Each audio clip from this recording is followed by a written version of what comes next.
James sat across from his college friend, Marcus, last month and felt something he had been feeling a lot lately. The quiet, uncomfortable sense that he was falling behind. Marcus had just mentioned his new apartment, then his recent trip to Japan, then, almost casually, a new car he was thinking about. Marcus made roughly the same salary as James. They had graduated the same year, started their careers within months of each other, and lived in the same city. And yet somehow, Marcus seemed to exist in a completely different financial reality. James drove home that night genuinely wondering what Marcus had figured out that he had not. Here is what James did not know. Marcus had financed the car on a 6-year loan. The Japan trip was split across 2 credit cards he was slowly paying down. The apartment looked impressive in photos, but consumed 40% of his take-home pay. Marcus was not ahead. Marcus was performing ahead, and doing it with borrowed money and borrowed time. If you have ever felt the way James felt in that restaurant, this video is for you. Because the feeling that everyone around you has more money than you is one of the most common financial experiences in modern life. It is also, in most cases, almost entirely an illusion, and understanding why will change how you read the financial signals around you for the rest of your life. Reason 1. Appearances lie systematically. The first reason everyone seems wealthier than you is the simplest one. What you see on the surface has almost no reliable connection to what is actually happening underneath. The car someone drives tells you what their monthly payment is, not what their net worth looks like. The apartment someone lives in tells you what impression they wanted to create, not what their savings account balance is. The vacation photos tell you where someone went, not how much credit card debt funded the trip. Visible consumption is one of the most actively maintained performances in modern life. People make purchasing decisions specifically designed to communicate success to observers. They lease vehicles they cannot buy. They finance experiences they cannot afford. They prioritize the visible category of their spending, the part other people see, and deprioritize the invisible category, the savings, the investments, the financial cushion nobody else observes. The result is that the financial signals most people broadcast are optimized for appearance rather than accuracy. When James looks at Marcus's car and apartment, he is not seeing Marcus's financial position. He is seeing what Marcus has chosen to make visible. Those are not the same thing. Reason 2. The wealthy people are the quiet ones. The second reason the people around you seem richer than they are is that the genuinely financially secure people you know are often the least visible about it. There's a consistent pattern in research on millionaire behavior. People who have actually built significant net worth tend to drive ordinary vehicles, live in average neighborhoods, and display almost none of the visible markers that popular culture associates with wealth. They are quiet about money because they don't need the signal. They have the substance. The social approval that expensive purchases are designed to generate is not something they require. Meanwhile, the people who are most visibly consuming, the expensive cars, the designer items, the constant documented travel, are frequently the people whose financial position is most fragile. They need the signal because the substance is limited. The visibility is compensation.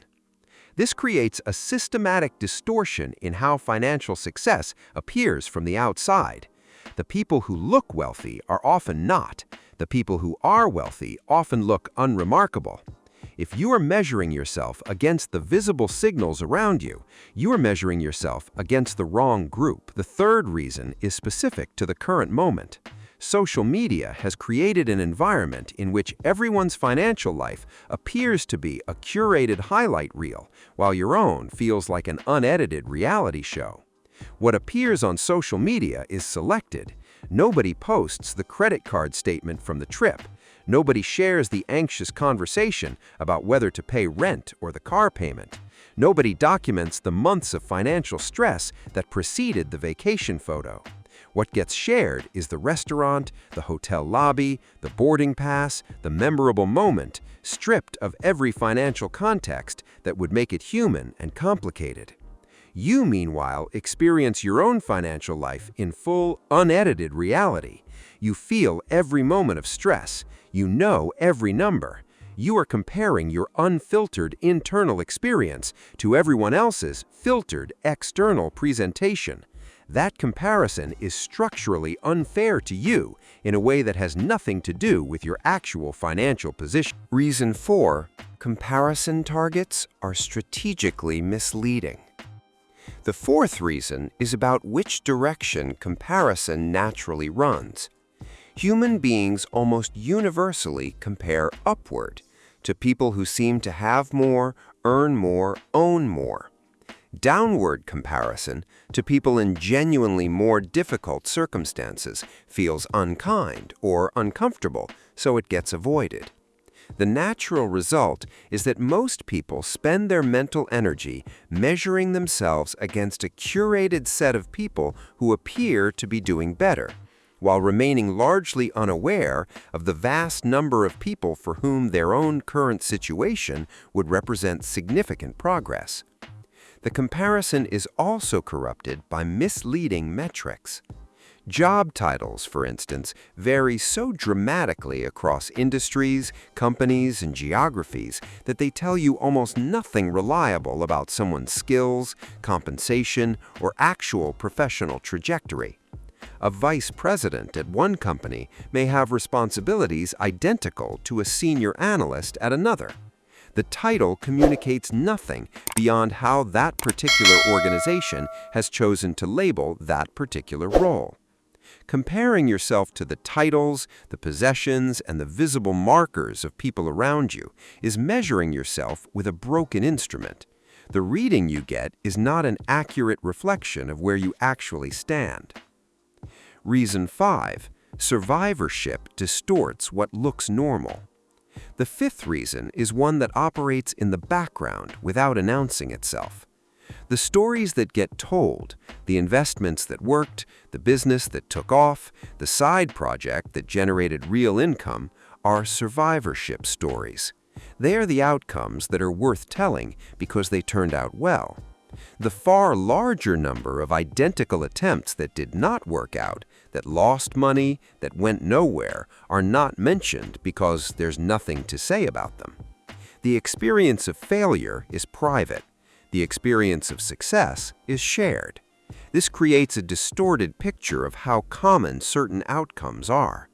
The person who made significant money on an investment tells that story repeatedly. The much larger group of people who made similar investments and lost money tells the story to no one. When you hear the success story, your instinct is to wonder why your financial life does not contain equivalent results. What you are not seeing is the distribution of all the people who tried the same thing and experienced the unremarkable outcome. Reason 6. Family support is invisible but real. The sixth reason is one that is almost never acknowledged in the moment. Some of the people who appear to be managing money well at your age are doing so with financial support you cannot see. A parent covering part of a rent payment, a family loan that will never be repaid, an inheritance that provided a starting advantage, access to family wealth in emergencies that meant certain risks never turned into crises.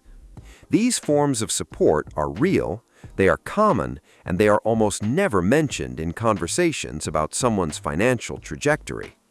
This is not a criticism of people who receive family support.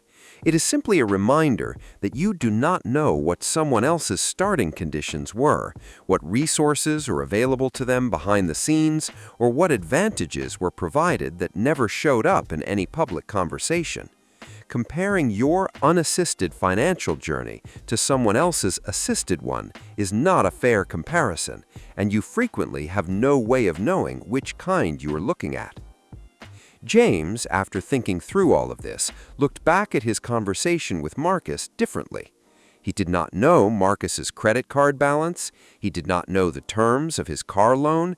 He did not know what support Marcus had access to that had never come up in conversation. He had been measuring himself against an image, not a reality. Your financial life is not a performance. Nobody is watching it from the outside and drawing conclusions about your worth from what they can observe.